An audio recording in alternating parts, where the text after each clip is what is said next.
Hi guys, it's Kalina Layla, and today I'm going to be doing my first ever book review.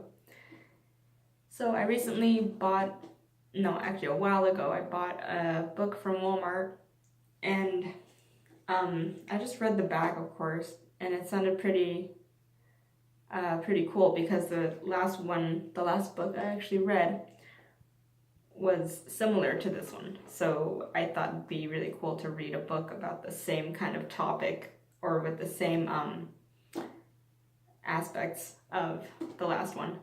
So basically the aspect was magic, like the occult, demons, and summoning things and whatnot of that sort.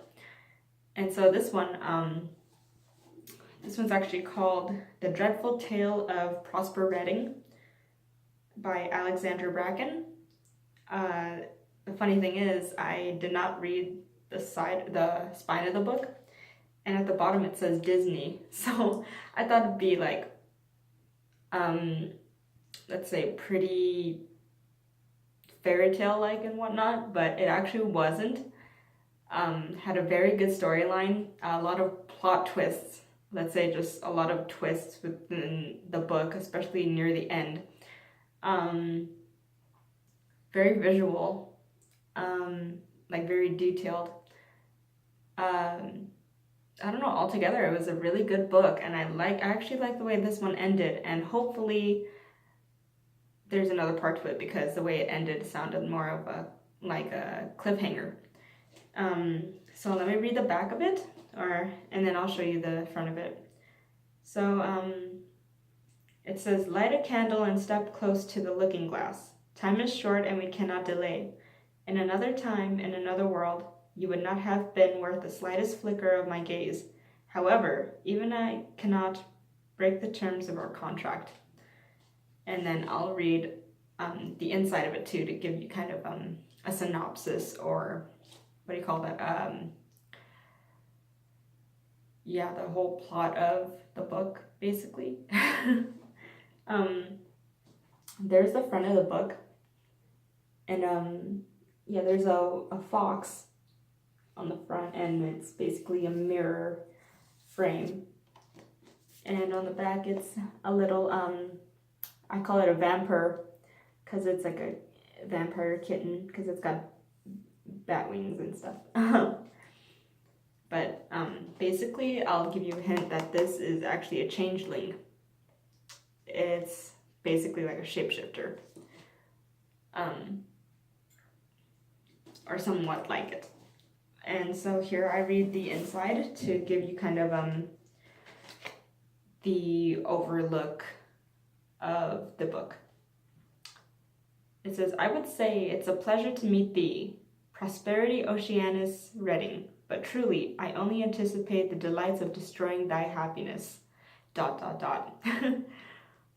That's a quote from the book. Here we go. Prosper is the only unexceptional Redding in his old and storied family history. That is, until he discovers the demon living inside him. Turns out Prosper's great something grandfather made and then broke a contract with a malefactor, a demon who exchanges fortune for eternal servitude. And weirdly enough, 800-year-old Alistair isn't exactly the forgiving type. The fiend has reawakened with one purpose: to destroy the family whose success he ensured, and who then betrayed him.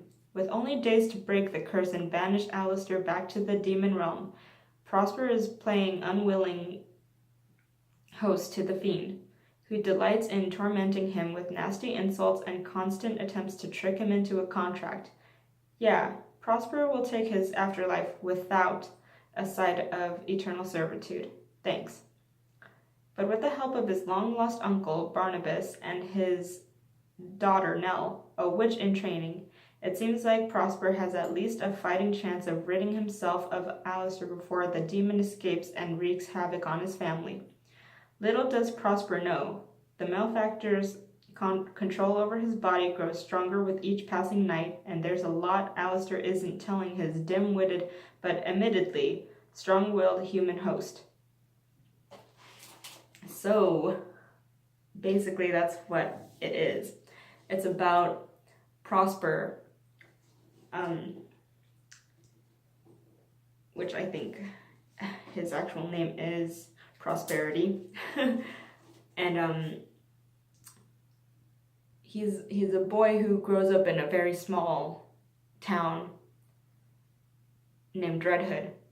And what happens is he goes through all these obstacles and turmoils and whatnot, difficulties, I'll say, before he turns 13. So he's a 12-year-old boy that's going through all of this and figuring out that he's got a fiend inside of him that tends to control him, his body, and also talks to him through his mind.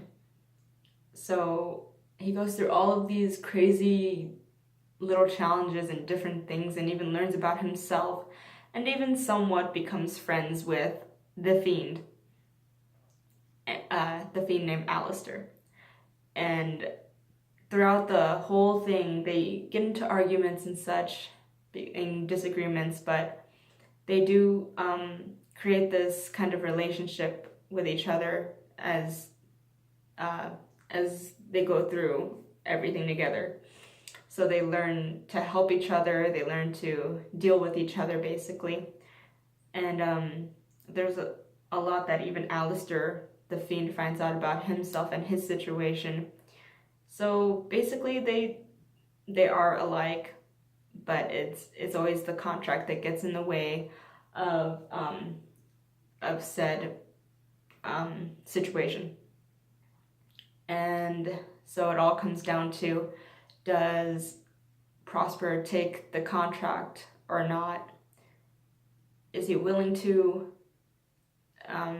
Stuff like that. I don't want to spoil it for you, but because I legit just finished it before I started filming this. So, but yeah, it's a very interesting book. I love how it still pertains to magic, the demons, the summoning, the creatures, and such like that. This one does have a lot of some aspects of the fairy tale creatures and such like that, such as ogres and what do you say? Ogres and hobs, which are basically like goblins. So yeah, it does still have that kind of Disney feel to it.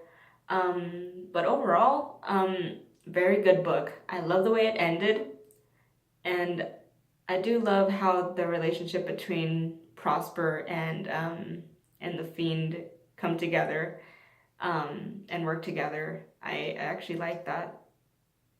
That's the actual big aspect of it that I really liked, and it does pertain to the Disney aspect as well, where you come into contact with someone that you dislike or someone who's trying to ruin your life, but you guys end up working together and create some sort of friendship or partnership and whatnot, something of that sort. But yeah, it was a really good book. Started off kind of slow for me, like from my own perspective. It was kind of dragging in the beginning, so I kind of gave it, I think, like, I didn't make it halfway through. It was almost there that I stopped reading because it seemed too dragging, that I kind of lost interest. I'll admit that, but that was for me, like, personally. But I went back to reading it, and the more I read it, and the more I got into it, and the more the details came out and the more situations popped up, the more I got interested in reading more and more.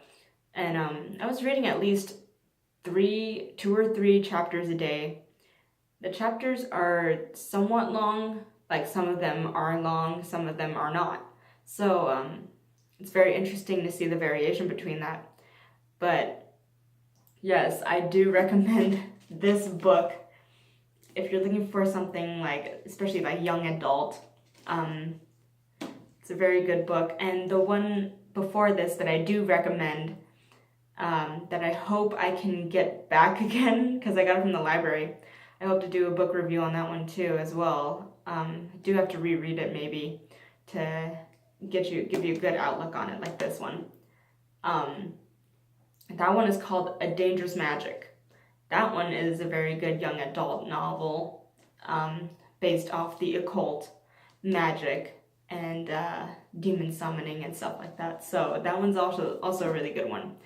The next one I'm going to read is going to be Dream House by Marzia, also known as Cutie Pie Marzia, one of my favorite YouTubers. So I finally got a hold of that. So hopefully I get into that book and I'll do a review on that one as well.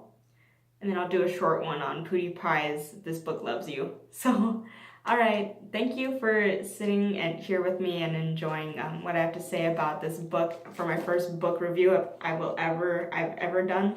So I hope you guys enjoyed this. I'll see you soon. Give me feedback. Bye. Good night.